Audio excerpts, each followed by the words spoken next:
各位網友，大家好，我係叻仔。近排咧，大家應該都感受到天氣真係急降咗好多啊，又涼又乾燥咁噶啦。所以今日咧就哩嗱嗱送上一款能夠保濕潤燥，非常好飲，飲完仲好似搽咗唇膏一樣嘅椰皇烏雞湯俾大家滋潤一下噶。咁如果試過食譜認為好飲、滋潤、幫到你嘅話咧，記得俾個 like relax， 分享埋俾朋友，咁就更多人受惠啦。仲有記住啊，有你支持就係我嘅拍片動力啦。好啦，話咁快，我哋又嚟到街市啦。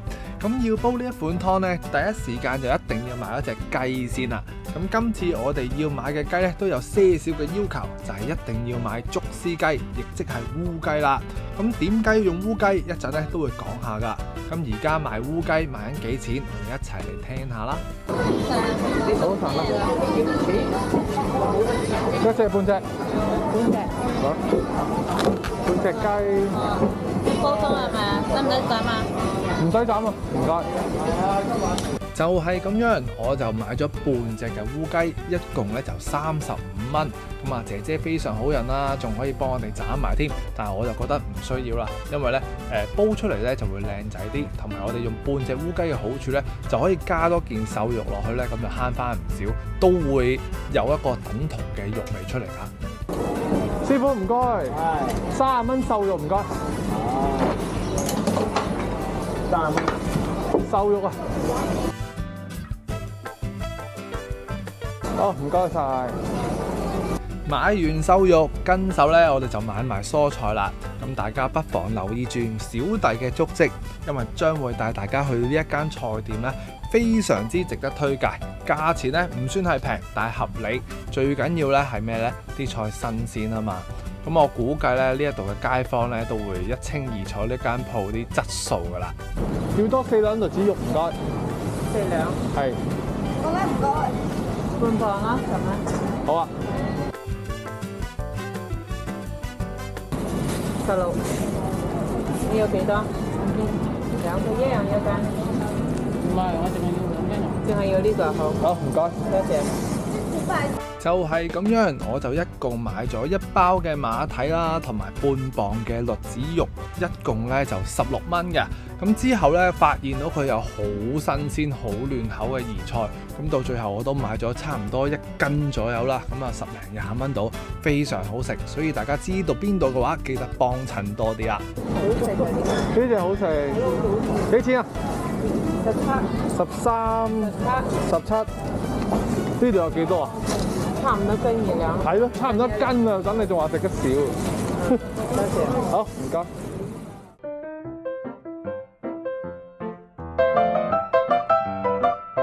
大家好，又翻到嚟叻仔廚房啦。嗱，今次呢款湯咧特別咧就要買翻隻烏雞啦。咁點解要用烏雞咧？因為烏雞咧會比較嗰啲黃雞嚟講咧，就係叫做保而不燥啊。所以一般嚟講咧，秋天我哋選用烏雞咧就冇咁容易乾燥啊，或者係上火啦。嗱，咁我哋用佢嘅時候咧，洗乾淨晒啦，掹晒啲毛啦。咁其實最緊要係咩咧？逢係有隻雞腳仔喺度，我哋咧最好都係咁啊，跟翻住隻腳趾個方向咁去剪。咁啊，期間咧兜起晒啲指甲，咁你就可以數得翻佢咧會唔會走咗落去煲湯度啊，飲埋啲腳趾甲咁啦。所以我哋剪咗佢先啦。嗱，咁啊乾乾淨淨，5隻手指都俾我哋剪晒啦。跟住咧，我哋就 check 一 check 佢，睇下有冇啲僅餘嘅雞毛喺度。冇嘅話，就睇埋佢 pat 咧有冇尖尖喺度。有嘅話，我哋都將佢切埋啦。跟住我哋咧嗱，咁佢成隻烏雞好長噶嘛，咁我哋咧就要切咗呢一個雞腳先啦。咁雞腳咧，盡可能都揾翻佢個價位啦。嗱，揾到個價位咧，你就可以好順暢咁切開咗佢。咁我哋隻烏雞咧已經係叫做完成咗噶咯喎。之後咧嗱，由於呢隻咧淨係落半隻雞落去咧，個肉味係一定唔夠嘅，所以你想佢好味啊，又係冇咁燥啊，聚下火咧，我哋是但整翻30蚊嘅瘦肉落去，煎一煎佢咧就可以叫做聚下火啊，加翻一啲嘅肉味啊咁樣樣咯。嗱，切嘅時候咧，我始終咧都會中意切啲細嚿些少嘅，係啊，咁點解咧？容易出味同埋又容易煲啊嘛。如果你大件嘅，咁啊有排煲到會出味噶啦。OK， 嗱咁我哋先將呢啲料咧就出一出水先啦。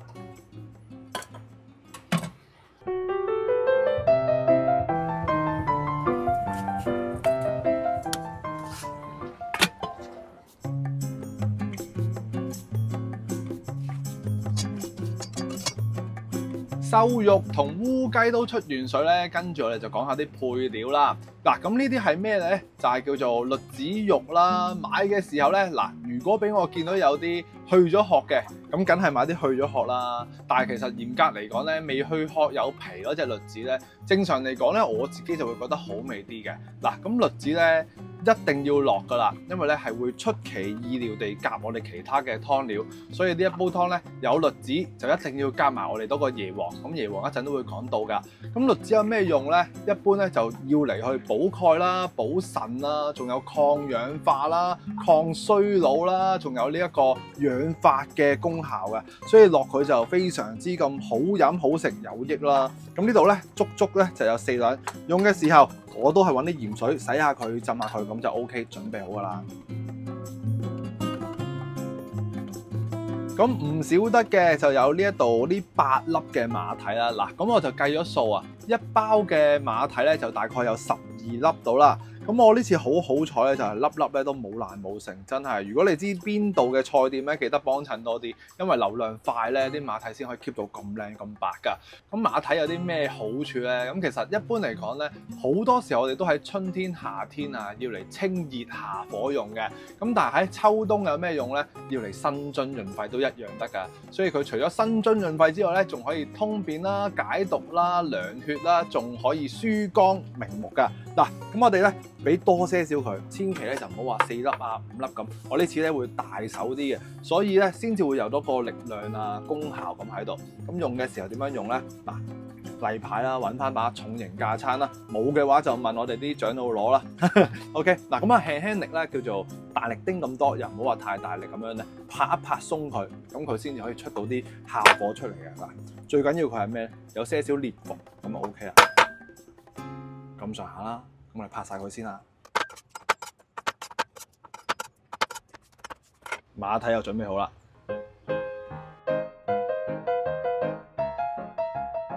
跟住出場嘅就係呢一款湯嘅靈魂所在，佢就係椰皇同埋呢個係咩嚟咧？就叫做海肉粥啊！咁海肉粥咧用嘅時候咧，其實好多網友都會見到我成日都會用佢嘅。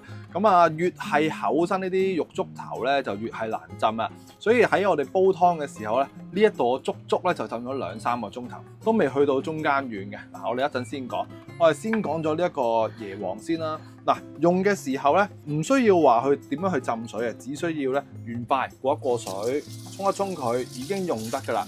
咁我呢啲椰皇咧，其實咧就係一啲叫做成藥店啦，即係好似仁乜堂啊嗰啲地方咧就有得賣。買一次咧就大概咁大包到咧，可以分開到3次嚟煲。咁呢個椰皇除咗佢個味道咧好香椰香之外咧，佢嘅功效咧就能夠潤肺止咳啦、清心安神啦、生津同埋除燥，所以就秋天用佢咧就非常之咁好。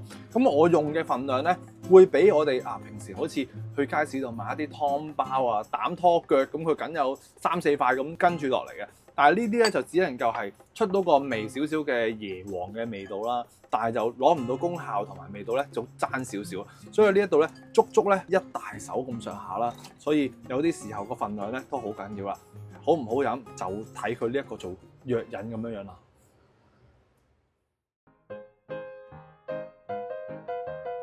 講完椰皇，跟住我哋又講下呢個浸咗2-3個鐘頭嘅海肉粥。咁其實海肉粥咧喺坊間有好多唔同嘅造型出咗嚟，有啲會切片啊，有啲闊身長，有啲窄窄幼身。我呢一隻咧就哇好粗嘅，所以就睇下你買嘅係乜嘢類型嘅海肉粥。如果你好似我呢一隻咁粗嘅話咧，浸完2-3個鐘頭都好啦。你都會見佢咧，中間係好硬淨㗎。咁我哋點樣先可以更加出味咧？咁當然就將佢斬件啦。咁斬件之前，我哋要望下佢，喂有冇啲好似呢啲位啊？你覺得佢污糟嘅，頂佢唔順嘅，咪嘗試下將嗰啲批走佢咁樣啦。因為佢都係一啲嘅植物嗰啲嘢嚟㗎，所以咧有嘅我哋咪飛咗佢咯，都係啲雜質嚟嘅啫。當我哋飛好晒雜質之後咧，想佢更加容易出味，一係我哋將佢切片。嗱，呢個時候咧，你會望到嘅係咩咧？中間都仲未浸透啊，所以越早浸呢啲海肉粥嘅話咧，就會好啲啊！唔係講笑啊，三四個鐘噶啦，所以我哋想佢出味嘅，就務必要將佢斬件就會好啲啦。咁我就會繼續去浸佢一陣先啦，因為佢真係爭少少啊。咁海肉粥有乜嘢功效呢？其實佢都非常之咁百搭㗎，只能夠叫做輕輕講幾個啦。咁佢咧就有清熱養陰、生津潤燥、潤肺益腎嘅功效啦。咁屬性嚟講咧就偏向甘啦，亦都係有微微地嘅寒涼㗎，所以咧用嘅時候都要揾翻啲嘢去和一和佢㗎。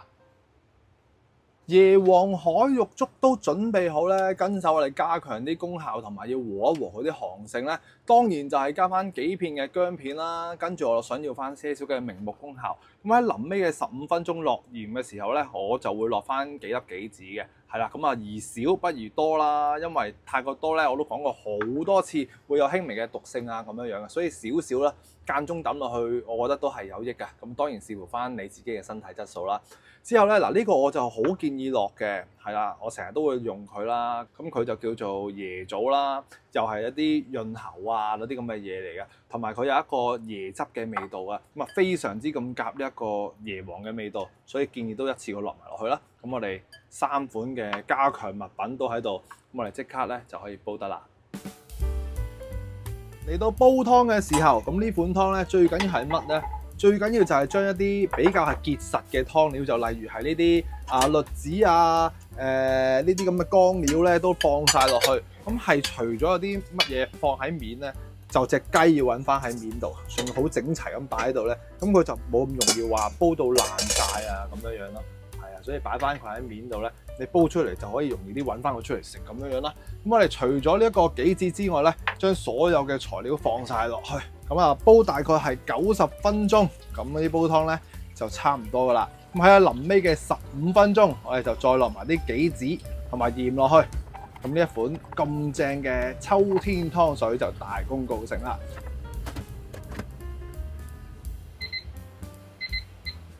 90分鐘之後，成個廚房咧真係充滿咗椰汁嘅香味啊！